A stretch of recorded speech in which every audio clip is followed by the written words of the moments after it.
What's good? It's your boy Prince, aka Proper Style. We're back finally.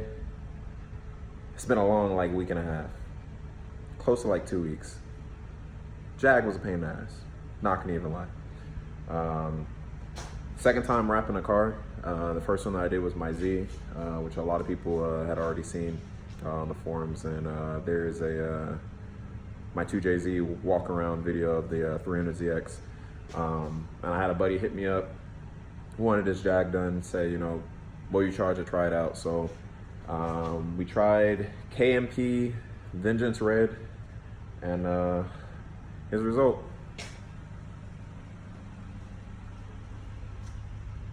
Don't think we did too bad.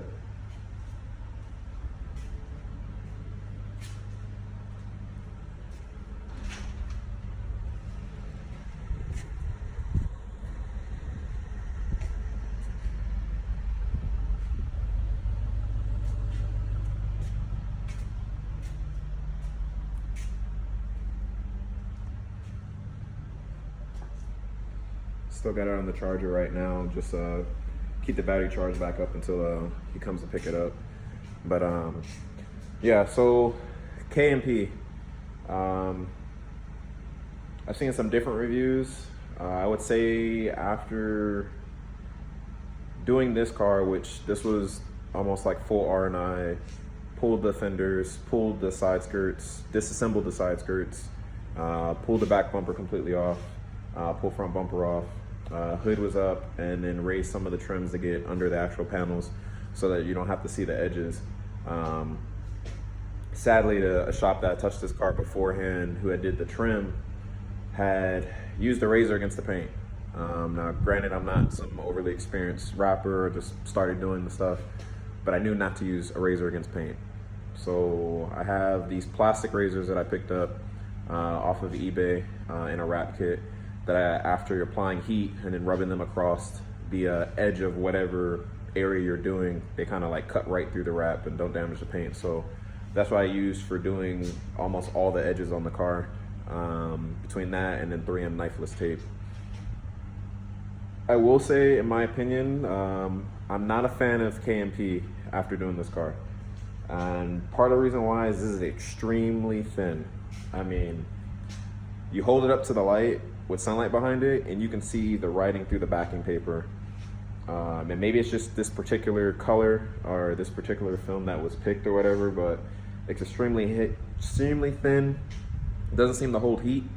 Put any type of heat on it, and before you put the heat gun down, the car's already cold, or the wrap's already cold. And now obviously I have my hoodie on right now because I have the garage open, but did this garage cold, garage heated with the heaters on in the garage, and even still with the garage at 75 degrees, the wrap would cool off before you could even apply it in some areas.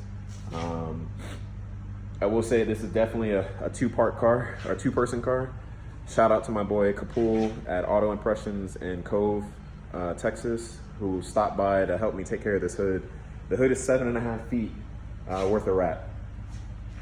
Now granted, I'm sure some experienced rappers can do that by themselves, but eesh, it was a pain in the butt.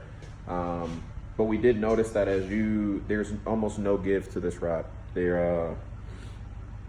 With the Avery, which I have my Z done, and over here, the Avery red, there's a lot of, this is Avery gloss carmine red. There's a lot of give to the actual wrap itself. I mean, you can stretch the wrap almost a foot from its ending area, and there's no change in the color, whereas on the Kmpf, if you stretched it at all, you could already see the discoloration in the wrap.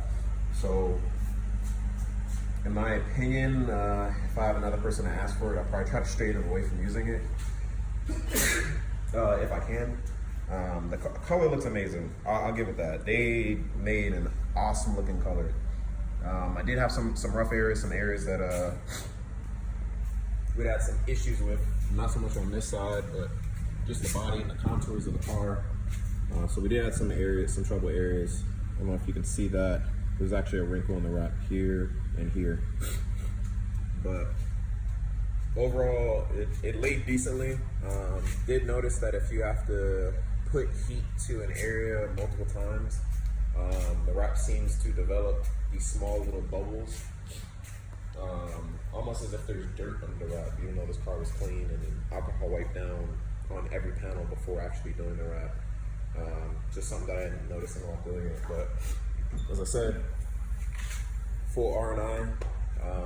The bumper was actually pulled off. The fenders actually pulled off. Side skirts pulled off.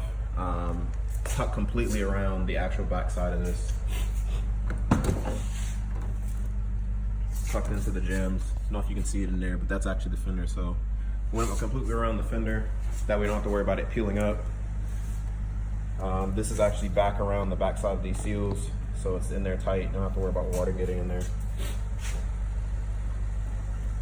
And then in the hatch, did similar. Was able to cut down at least a decent amount to where it's backed around this seal, so you don't have to worry about it lifting.